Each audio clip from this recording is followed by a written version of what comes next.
প্রিয় শিক্ষার্থীবৃন্দু, কেমন আছো? ন্যাশনাল কলেজে অনলাইন ভিত্তিক শিক্ষা কার্যক্রম তোমাদের স্বাগতম। তোমাদের পড়াশোনায় যেন ঘাটতি পড়ে না যায়, সেই জন্য আমাদের মাননীয় অধ্যক্ষ স্যার তোমাদের অনলাইন ভিত্তিক শিক্ষা কার্যক্রম চালু করেছেন অনেক আগে থেকেই। তো তোমরা বাসায় অবস্থান করবে এই সময় এবং নিয়মিত ক্লাসগুলো ফলো করবে। আর কোনো সমস্যা থাকলে অবশ্যই আমাদের সাথে আবার ফোনে যোগাযোগ করবে, এই আশা করছি। তো আজ আমি তোমাদেরকে জীববিজ্ঞান দ্বিতীয় পত্রে একাদশ অধ্যায় জিনতত্ত্ব ও বিবর্তন অর্থাৎ জেনেটিক্স ও এভলিউশন নিয়ে আলোচনা করব। তার আগের ক্লাসটিতে আমি এই অধ্যায়ের মেন্ডেলের প্রথম সূত্র এবং কিছু গুরুত্বপূর্ণ অনুধাবন ও জ্ঞানমূলক বিষয় নিয়ে আলোচনা করেছিলাম। আজ আমি তোমাদেরকে এই অধ্যায় থেকে মেন্ডেলের প্রথম সূত্রের ব্যতিক্রম নিয়ে আলোচনা করব। এগুলো আসলে বিগত বছরে অনেকবারই সৃজনশীল হিসেবে এসেছিল। তাহলে আসা যাক। আজ আমি মেন্ডেলের প্রথম সূত্রের মারণ জিন বা লিথাল জিন নিয়ে আলোচনা করব। তৃতীয় এটা ব্যতিক্রম সূত্র। তো এখানে এটা হচ্ছে মেন্ডেলের প্রথম সূত্র, তোমাদের নিশ্চয়ই মনে আছে, সেখানে অনুপাত ছিল 3:1, অর্থাৎ এখানে 3 ভাগ হচ্ছে একই রকম বৈশিষ্ট্যের আর 1 ভাগ হচ্ছে বিপরীত বৈশিষ্ট্যের। তো এখানে এবং তাদের যোগফল হচ্ছে 3 + 1 = 4। কিন্তু আমরা লিথাল জিনে দেখতে পাবো যে এখানে মেন্ডেলের অনুপাত 2:1, অর্থাৎ 2 ভাগ একই রকম আর 1 ভাগ হচ্ছে অন্যরকম, এবং তাদের যোগফল হচ্ছে 3। তাহলে 4 না হয়ে যেহেতু 3, সেই জন্য এটা হচ্ছে মেন্ডেলের প্রথম সূত্রের ব্যতিক্রম। তো আগে জেনে নেওয়া যাক লিথাল জিনটা কি। লিথাল জিন হচ্ছে মারণ জিন, অর্থাৎ মরণ জিন যেটা, সেটা মরণ হচ্ছে স্বাভাবিক মৃত্যু যেটা, আর মারণ জিন হচ্ছে কিল অর্থাৎ হত্যা করা। অর্থাৎ কোনো জিন যদি অপর একটি জিনের মৃত্যুর কারণ হয়ে থাকে তখন সেই জিনটিকে বলা হবে লিথাল জিন। তো বিজ্ঞানী কোনো ফরাসি বিজ্ঞানী, ফরাসি জিনতত্ত্ববিদ কোনো উনি লুসিয়ান কোনো 1905 সালে সর্বপ্রথম ইঁদুরের গায়ে বর্ণের ক্ষেত্রে লিথাল জিনের উপস্থিতি লক্ষ্য করেন। আর এই লিথাল জিনের প্রভাবে আমাদের কি কি সমস্যা হতে পারে, যেমন লিথাল জিনের প্রভাবে ক্রিপার মুরগি, তারপর পাবিহীন বাছুর, তারপর হচ্ছে মানুষের হিমোফিলিয়া, তারপর হচ্ছে থ্যালাসেমিয়া ইত্যাদি নানান রোগ এই লিথাল জিনের কারণে হয়ে থাকে। তাহলে শিক্ষার্থীরা এবার আসা যাক লিথাল জিনের সংজ্ঞাটা। লিথাল জিন কি? লিথাল জিন হলো সেই ধরনের একটি জিন, মারণ জিন, যারা হোমোজাইগাস অবস্থায় সংশ্লিষ্ট জীবের মৃত্যুর কারণ হয়ে থাকে। অর্থাৎ যে সকল জিন বা অ্যালিলের কারণে জীবের মৃত্যু ঘটে তাকে বলা হয় লিথাল জিন। তো লিথাল জিনের কারণে তোমার মেন্ডেলের প্রথম সূত্র অনুপাত 3:1 এর পরিবর্তে 2:1 হয়। আর এই ফরাসি বিজ্ঞানী সর্বপ্রথম ইঁদুরের গায়ের বর্ণের জন্য এই লিথাল জিনের উপস্থিতি সর্বপ্রথম ব্যাখ্যা করেন। তাহলে আমি তোমাদের বর্ণনার সুবিধার জন্য আমি একটি চিত্র এঁকেছি। আগে প্রথমে আমরা চিত্রটা বুঝিনি। দেখো এখানে দেখা যাচ্ছে যে লিথাল জিনটার ব্যাখ্যাটা দেখো, যে ইঁদুর, এখানে ইঁদুরের যে গায়ের পশম থাকে, পশমটা হালকা হলদে বর্ণের। তো দেখা যাচ্ছে যে পিতাটা যদি হালকা হলদে বর্ণের হয়, হালকা হলদে বর্ণের, এবং মাতাও যদি হালকা হলদে বর্ণের হয়, তাহলে তাদের জেনারেশন অর্থাৎ পরবর্তী তাদের সন্তানরা কি ধরনের হবে। তো দেখা যাচ্ছে যে এই দুইটা জিনোটাইপের ক্রসের ফলে F1 জনুতে অর্থাৎ প্রথম বংশধরে তাদের যে সন্তানগুলো হচ্ছে তার মধ্যে একটা হচ্ছে ডিপ হলুদ, মানে অনেক গাঢ় হলুদ, এবং সে আর দুটা হচ্ছে আর 2 ভাগ হচ্ছে হালকা হলদে অর্থাৎ বাবা মায়ের বর্ণ, আর 1 ভাগ হচ্ছে মেটে বর্ণের।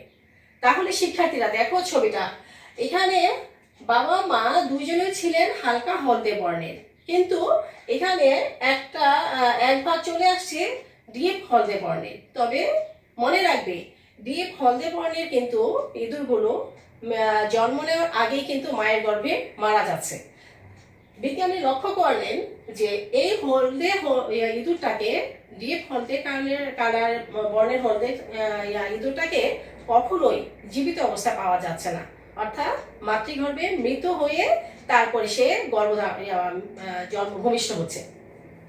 আর আর বাকি দুই ধরনের, অর্থাৎ হালকা হলদে বর্ণের আর মেটে বর্ণের ইঁদুর উভয় কিন্তু বেঁচে যাচ্ছে। এটাই ছিল। ফলে দেখা যাচ্ছে যে এই এক ভাগ যেহেতু মৃত, তাই ওটাকে কাউন্ট করা হচ্ছে না। আর দুই ভাগ হচ্ছে হালকা হলদে আর এক ভাগ হচ্ছে মেটে, তাহলে 2:1 অর্থাৎ 3। তাহলে মেন্ডেলের প্রথম সূত্র অনুযায়ী হওয়া উচিত ছিল 3:1 অর্থাৎ 4, কিন্তু এখানে মৃতটাকে কাউন্ট না করলে 2:1 অর্থাৎ 3। এটাই হচ্ছে মেন্ডেলের প্রথম সূত্রের ব্যতিক্রম। তাহলে আমরা এটাকে জিনতাত্ত্বিক ব্যাখ্যা দেওয়ার চেষ্টা করি। তো ধরি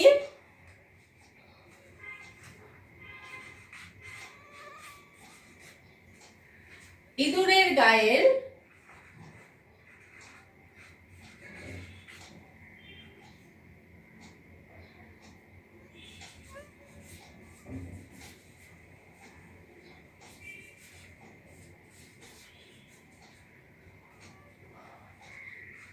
হলদে বর্ণের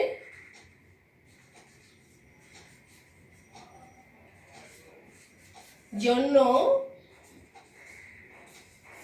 দায়ী প্রকট জিন আমরা ইওলোর হিসাবে আমরা ক্যাপিটাল ওয়াইটা নিতে পারি। এটা ধরা হচ্ছে তুমি যে কোনো লেটার দিয়ে ধরতে পারো, তবে আমি বর্ণনার সুবিধার জন্য, মনে রাখার জন্য ইওলোর ওয়াইটা নিলাম। আচ্ছা, ইঁদুরের বর্ণের জন্য দায়ী জিন। তাহলে এবার হলদে বর্ণের জন্য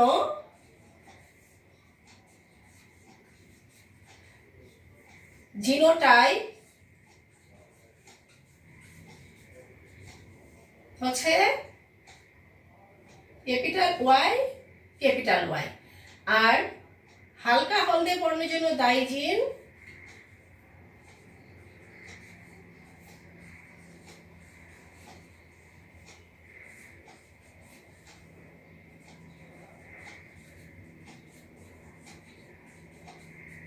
ক্যাপিটাল ওয়াই, আর আমরা একটা স্মল এ নিতে পারি। আর মেটে বর্ণের জন্য দায়ী জিন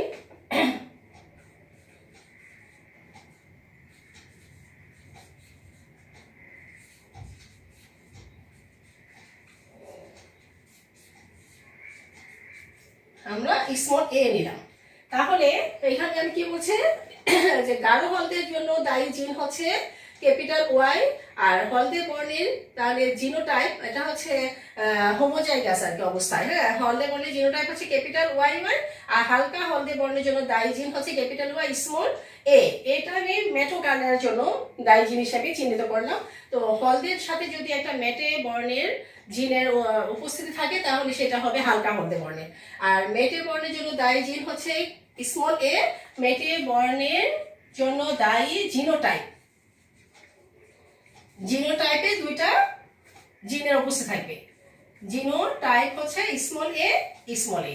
এবার আমরা ব্যাখ্যাটা আসছি, এই ব্যাখ্যাটা অর্থাৎ পিতা মাতা, পিতা মাতা অর্থাৎ প্যারেন্টস, এটা ফিনোটাইপ। ফিনোটাইপ ফিনোটাইপ হচ্ছে আমরা এখানে বাহ্যিক বৈশিষ্ট্য। তো আমরা পিতাটাকে এইভাবে চিহ্নিত করব, ক্রস, মাতাকে আমরা এই চিহ্নিত করি। পিতা হচ্ছে কি হালকা হলদে বর্ণের, কারণ আমরা গাঢ় হলদে বর্ণের ইঁদুর নিতে পারবো না, কারণ সেটা তো জন্মের আগেই মারা যাচ্ছে। তো হলদে কালার যদি হয় সেটা হালকা হলদে বর্ণের, তাই আমরা পিতাটা নিচ্ছি হালকা হলদে। আমাদের এটা হচ্ছে হালকা হলদে, হালকা হলদে, হালকা হলদে পিতা, ক্রস হালকা হলদে মাতা। এখন আমরা কি নেব, এবার ফিনোটাইপের পরে আমরা নিই সাধারণত জিনোটাইপ। জিনোটাইপ তাহলে আমরা দেখে নিই যে হলদে বর্ণের, হালকা হলদে বর্ণের জিনোটাইপটা কি ছিল। হালকা হলদে বর্ণের জিনোটাইপটা ছিল, হালকা হলদে বর্ণের জিনোটাইপ ছিল ক্যাপিটাল ওয়াই স্মল এ, ক্যাপিটাল ওয়াই স্মল এ। এবার আমরা গ্যামিট বের করব। গ্যামিট ক্যাপিটাল ওয়াই স্মল এ, একটা গ্যামিট ক্যাপিটাল ওয়াই স্মল এ। এবার আমরা কি করব, ক্রস করব। ক্রস এটার সাথে এটা, তাহলে এখানে আসছে ক্যাপিটাল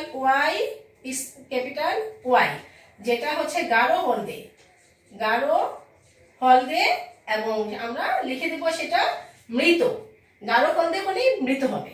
তারপরে হচ্ছে এবার এই ক্যাপিটাল ওয়াই এর সাথে স্মল এ, তাহলে সেটা হচ্ছে এ, হালকা হলদে।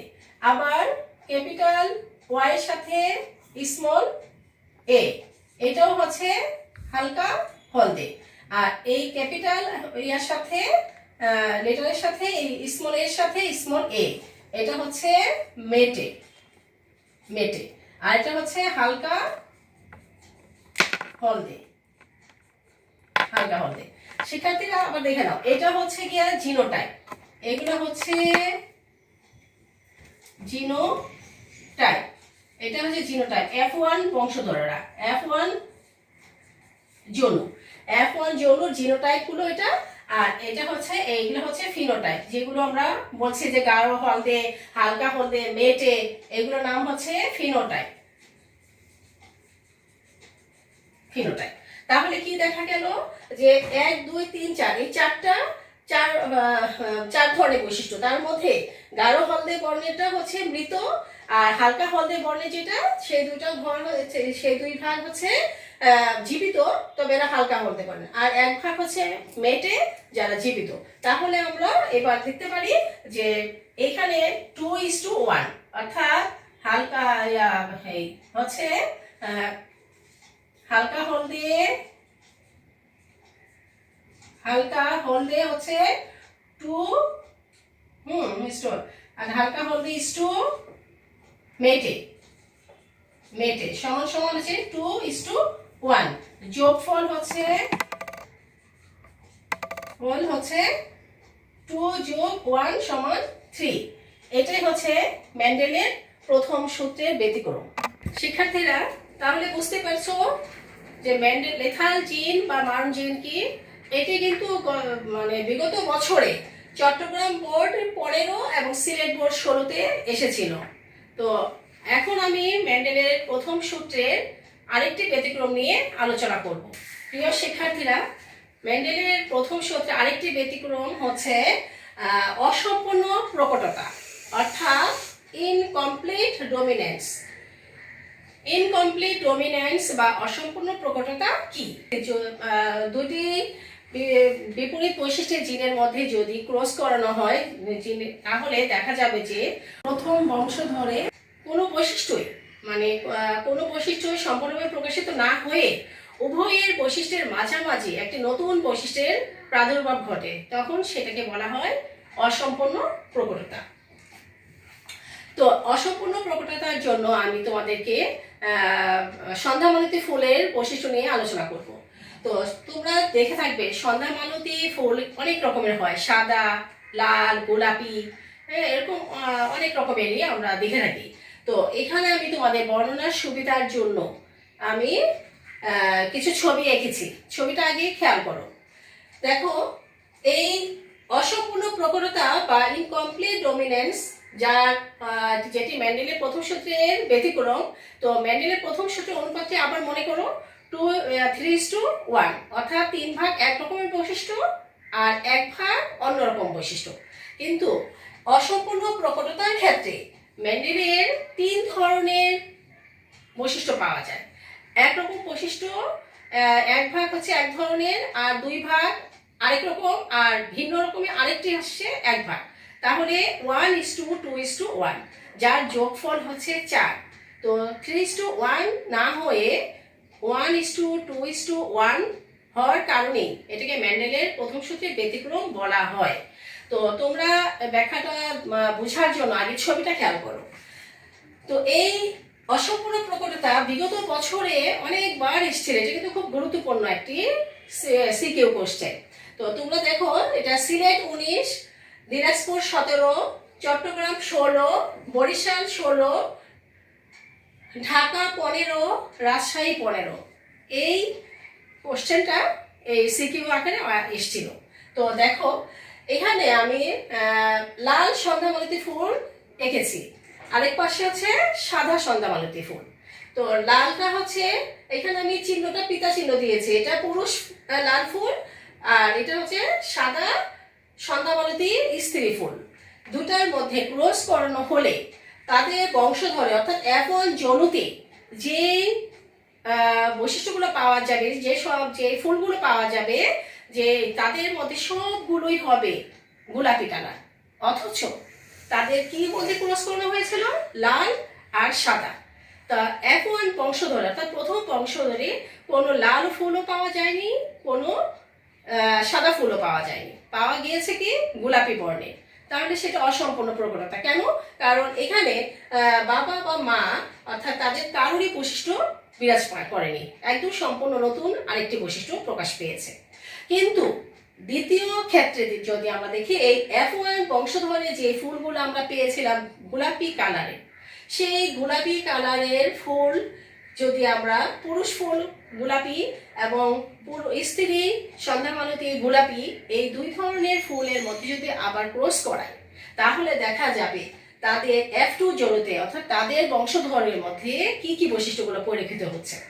দেখা যাচ্ছে যে সেখানে এসে আবার 1% অর্থাৎ 1 ভাগ লাল ফুল আবির্ভাব ঘটেছে, 2 ভাগ তাদের বাবা মা অর্থাৎ তাদের পূর্বপুরুষের সেই বাবা মায়ের থেকে আসা গোলাপি ফুলের আবির্ভাব ঘটেছে, আর 1 ভাগ সাদা ফুলের আবির্ভাব ঘটেছে।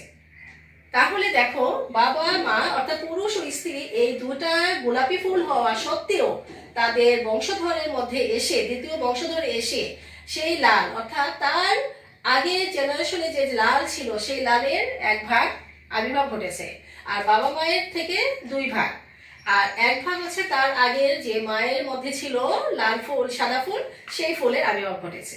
এটাই হচ্ছে অসম্পূর্ণ প্রক্রিয়া, যার ফলে 1:2:1 অর্থাৎ যোগফল 4। এটা আমি এখন জিনতাত্ত্বিক ব্যাখ্যা দিব। ধরি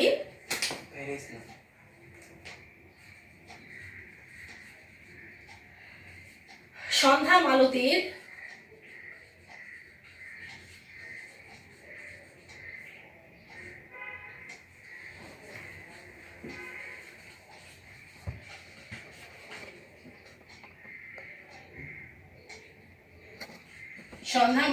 ফুলের ক্ষেত্রে লাল ফুলের জন্য দায়ী জিন, লাল বর্ণের জন্য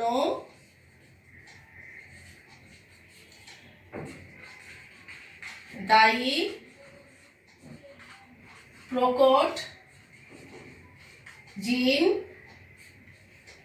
আমরা লালের রেড নিলাম ক্যাপিটাল আর, লাল বর্ণের জন্য দায়ী জিনোটাইপ,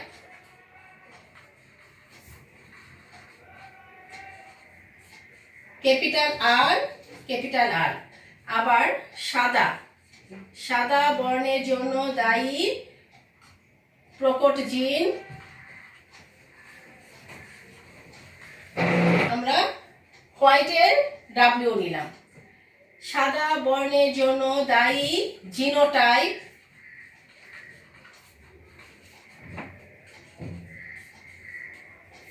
ক্যাপিটাল ডাব্লিউ নিলাম। এখন প্রথম বংশধর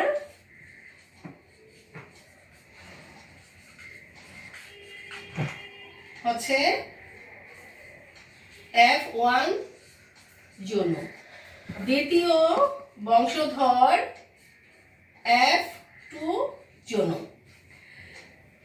তাহলে আমরা কি এখন দেখো জিনতাত্ত্বিক ব্যাখ্যাতে পিতা মাতা প্যারেন্টস, ফিনোটাইপ, হ্যাঁ ফিনোটাইপ। পিতা হচ্ছে, পিতার চিহ্নটা আমি এইভাবে দিলাম লাল, ক্রস, মাতার চিহ্নটা এটা দিলাম, এটা হচ্ছে সাদা, জিনোটাইপ। জিনোটাইপ। লালের জন্য দায়ী জিনটা কি ছিল? ক্যাপিটাল আর ক্যাপিটাল আর। আর সাদা বর্ণের জন্য দায়ী জিন ছিল Y W W, gamete. Capital R W W. এখন আমরা এটা ক্রস করাবো, ডব্লিউ আর ক্যাপিটাল আর ডব্লিউ, এটার সাথে এটা ক্যাপিটাল আর ডব্লিউ। এবার এটার সাথে এটা আর ডব্লিউ, এটার সাথে এটা আর ডব্লিউ। এখন ক্যাপিটাল আর হচ্ছে এই এই জাতীয় বৈশিষ্ট্যের জন্য আমাদের রেজাল্টটা হবে হচ্ছে এটা হচ্ছে জিনোটাইপ, F1 জনু জিনোটাইপ, F1 জনু জিনোটাইপ। আর এটা হচ্ছে হ্যাঁ জিনোটাইপ। আর ফিনোটাইপ হচ্ছে সকল বৈশিষ্ট্য। দেখো একটাও কিন্তু ক্যাপিটাল আর আর বা ডব্লিউ ডব্লিউ নাই, অর্থাৎ এখানে মিক্সড ক্যাপিটাল আর এর সাথে ডব্লিউ এবং ক্যাপিটাল আর, এখানে দুই ধরনের জিন মিক্সড। এই মিক্সড হওয়ার কারণে এই ফুলের বর্ণটা হয়ে গেল গোলাপি। তাহলে এখানে আমরা লিখব সকল বৈশিষ্ট্যই গোলাপি।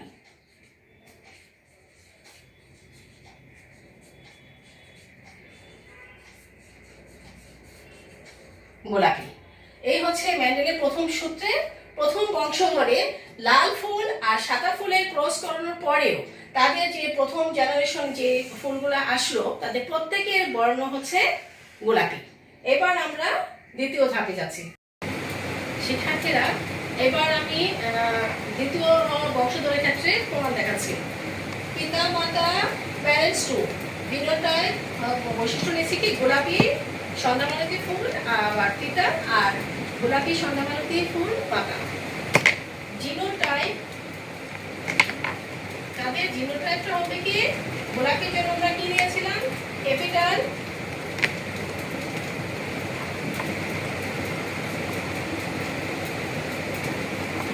আর ডাব্লিউ,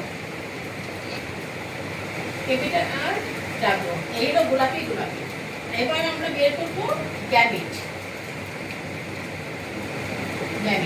গ্যামিট হচ্ছে capital R W R W. এবার আমরা ক্রস করাবো।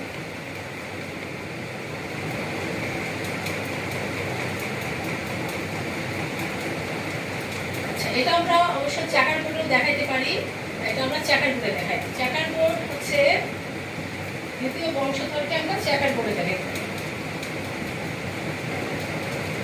এখানে পিতা, এটা হচ্ছে মাতা। এখানে গ্যামিট কি পাওয়া গিয়েছিল? গ্যামিট পাওয়া গিয়েছিল এটা হলো ক্যাপিটাল আর ডব্লিউ। এখানে ক্যাপিটাল আর এইটা বসানো এখানে। এখন ক্রস করালে আমরা দেখতে পারি ক্যাপিটাল আর এর সাথে ক্যাপিটাল আর এটা হচ্ছে গাঢ় লাল। ক্যাপিটাল আর হচ্ছে এই ডব্লিউ, এটা হচ্ছে ওই যে গোলাপি। এবার এই ক্যাপিটাল আর এই ডব্লিউ, এটাও কি হলো গোলাপি বর্ণে। ডব্লিউ ডব্লিউ ডব্লিউ ডব্লিউ, এটা কি হলো সাদা। তাহলে আমরা ফিনোটাইপ বৈশিষ্ট্য কি পেলাম? ফিনোটাইপ এটা হচ্ছে F2 জন্য।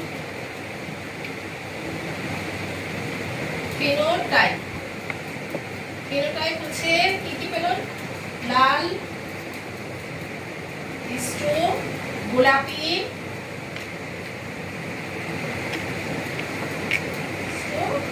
আর সাদা। অর্থাৎ আমরা তিন ধরনের বৈশিষ্ট্য পেলাম, লাল, গোলাপি আর সাদা। তাহলে অনুপাত দেখি। অনুপাত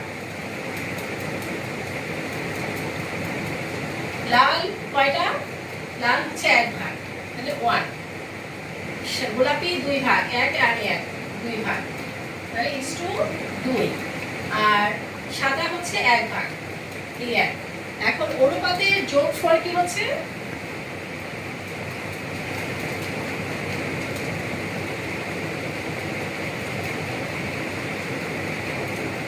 যোগফল হচ্ছে 1 যোগ 2 যোগ 1 ইকুয়াল টু 4। এই হচ্ছে মেন্ডেলের অনুপাতের যোগফল 4।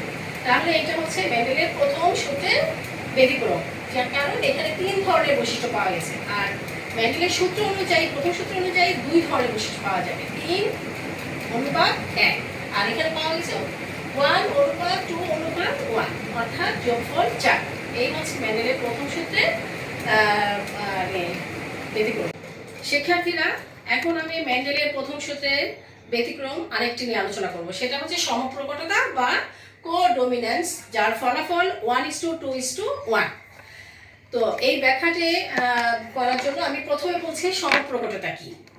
সমপ্রকটতা হলো যে সমানভাবে যে জিনগুলো প্রকাশিত হচ্ছে, অর্থাৎ দুইটি ভিন্ন বৈশিষ্ট্যের জীবের মধ্যে যখন ক্রস করানো হবে, তখন ক্রস করানো হলে পিতা মাতার বৈশিষ্ট্যগুলো কোনোটাই সন্তানের মধ্যে এককভাবে প্রকাশিত না হয়ে উভয়ের বৈশিষ্ট্যই সমানভাবে যদি প্রকাশিত হয়, তখন সেই বৈশিষ্ট্যকে বলা হয় সমপ্রকটতা।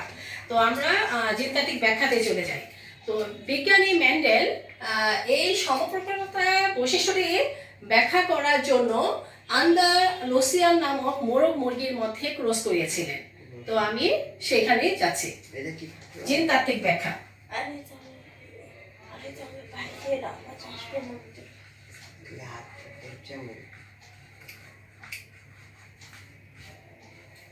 ধরি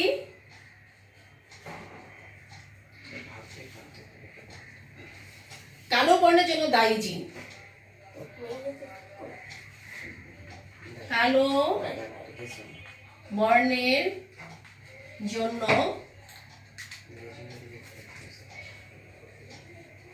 দায়ী প্রকট জিন। কালোর জন্য আমরা ব্ল্যাকের বি নিলাম, যে কোনো একটা ধরতে পারবা, তোমরা যে কোনো লেটার ধরতে পারবা।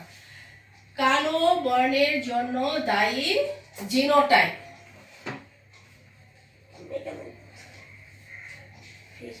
জিনোটাইপ ক্যাপিটাল বি, কারণ জিনোটাইপ দুইটি জিনের বৈশিষ্ট্য সমন্বয় হয়।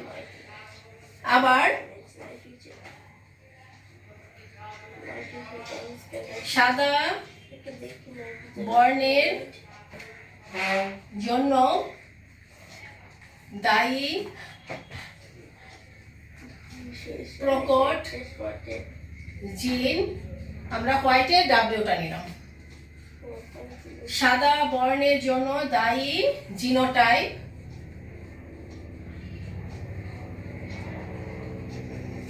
ডাব্লিউ। প্রথম বংশধর F1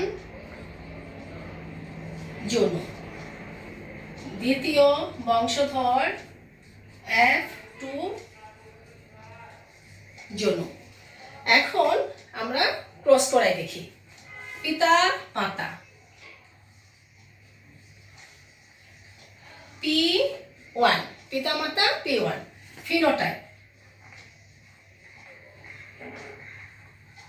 ফিনোটাইপ অর্থাৎ যে বৈশিষ্ট্যটা নিয়ে আমরা কাজ করছি। তো পিতাটা হচ্ছে আমরা কি নিলাম? পিতা নিব কালো বর্ণের মোরগ। ক্রস আমরা নিব সাদা বর্ণের মুরগি।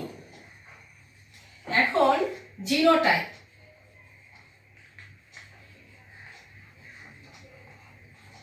কালো বর্ণের জন্য ক্যাপিটাল বি, আর সাদা বর্ণের জন্য, কালো বর্ণের জন্য ব্ল্যাক, আর সাদা বর্ণের জন্য হোয়াইট নিলাম।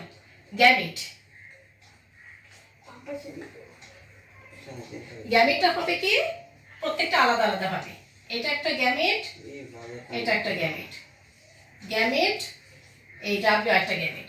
এবার আমরা ক্রস করাবো এই ক্যাপিটাল বি এর সাথে এটা, তাহলে ক্যাপিটাল বি এই আবার এটার সাথে এটা বি ডাব্লিউ বি ডাব্লিউ। তাহলে এটা হচ্ছে F1 জন্য, অর্থাৎ তাদের বংশধর F1 জন্য, অর্থাৎ F1 জন্য এরা কি জিনোটাইপ, F1 জন্য জিনোটাইপ। এবার ফিনোটাইপ,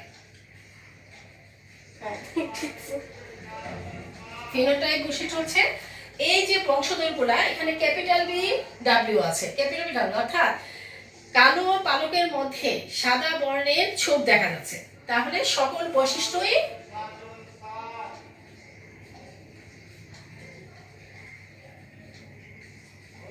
সাদা কালো ছোপযুক্ত।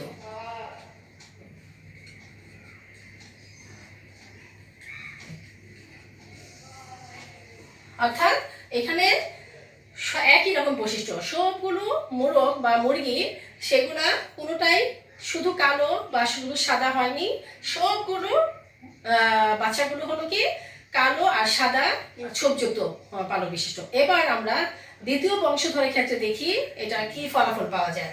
আমরা যদি দ্বিতীয় বংশধরে গিয়ে আবার সেই কালো সাদা, সাদা কালো ছোপযুক্ত মোরগের সাথে সাদা কালো ছোপযুক্ত মুরগির ক্রস করাই, তাহলে তাদের বংশধরগুলো কি বৈশিষ্ট্য হবে আমরা সে ব্যাখ্যাতে যাব। এবার দ্বিতীয় বংশধরে আবার আমরা নিচ্ছি পিতা মাতা, পিতা মাতা P2, এটা হচ্ছে ফিনোটাইপ।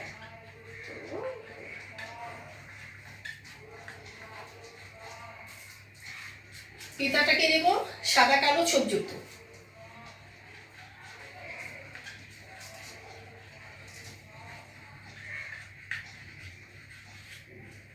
ক্রস মাতা সাদা কালো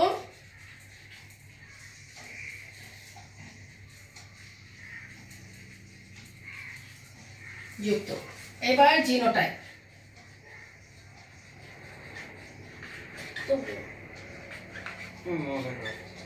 সাদা কালো ছোপযুক্ত গ্যামেটটা কি ছিল, বি ডাব্লিউ বি ডাব্লিউ। এবার আমরা গ্যামেট বের করব, গ্যামেট বি, এই দুটা গ্যামেট বি, এই দুটা গ্যামেট। এখানে আমরা এটা চেকার বোর্ডে নিয়ে দেখাতে পারি। চেকার বোর্ড হচ্ছে এরকম একটা বক্স,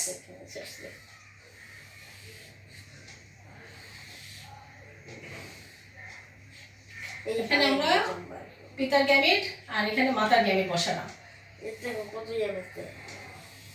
এই দুটা গ্যামেট ক্যাপিটাল বি ডাব্লিউ আর এটাতে হচ্ছে ক্যাপিটাল বি ডাব্লিউ বসালাম। এখন ক্রস করাই ক্যাপিটাল বি আর ক্যাপিটাল বি, তাহলে এটা হলো কি কালো। এই ক্যাপিটাল বি আর এই ডাব্লিউ হলো কি এটা সাদা কালো ছোপযুক্ত।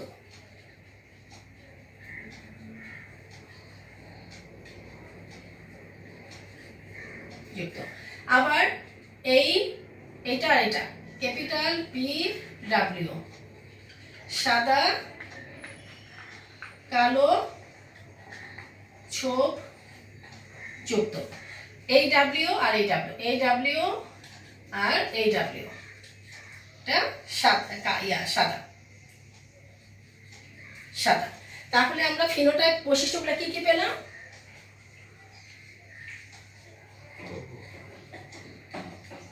কি কি বৈশিষ্ট্য পেলাম, কালো, সাদা কালো ছোপযুক্ত,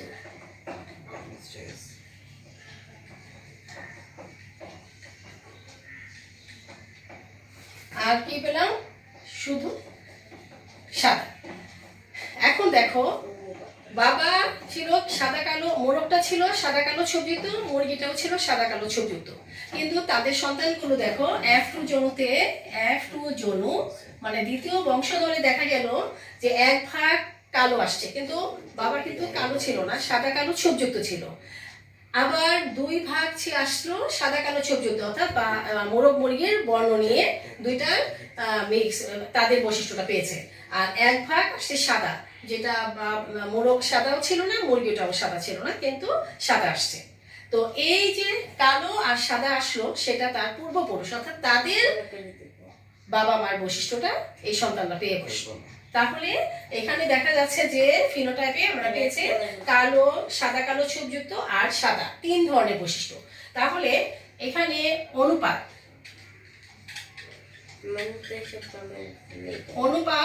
কালো হচ্ছে 1 ভাগ কালো, 2 ভাগ হচ্ছে সাদা কালো, আর 1 ভাগ হচ্ছে সাদা। যোগফল 1 যোগ 2 যোগ 1 সমান 4। তাহলে যোগফল হচ্ছে 4। তাই এটা মেন্ডেলের প্রথম সূত্র। যেহেতু মেন্ডেলের প্রথম সূত্রে যোগফল হয় 4, কিন্তু মেন্ডেলের প্রথম সূত্রে ছিল 2 ধরনের বৈশিষ্ট্য, 3 ভাগ একরকম বৈশিষ্ট্য আর 1 ভাগ হচ্ছে অন্যরকম ভিন্ন বৈশিষ্ট্য। আর এখানে হচ্ছে 3 ধরনের বৈশিষ্ট্য, 1 ভাগ সাদা, 1 ভাগ কালো আর 2 ভাগ সাদা কালো ছোপযুক্ত। তাই এখানে 3 ধরনের বৈশিষ্ট্য পাওয়ার জন্য এটা মেন্ডেলের প্রথম সূত্রের ব্যতিক্রম হয়েছে, অর্থাৎ কিন্তু যোগফল 4। এই হচ্ছে কো-ডমিনেন্স বা সমপ্রকটতার উদাহরণ। তো শিক্ষার্থীরা, আজ এই পর্যন্তই। তো তোমরা খুব ভালো করে এই অধ্যায়টি পড়বে, এটা খুব গুরুত্বপূর্ণ। প্রতি বছরই এই অধ্যায় থেকে প্রশ্ন হয়। তো যদি কোনো সমস্যা থাকে তাহলে আমার সাথে তোমরা যোগাযোগ করো। ধন্যবাদ।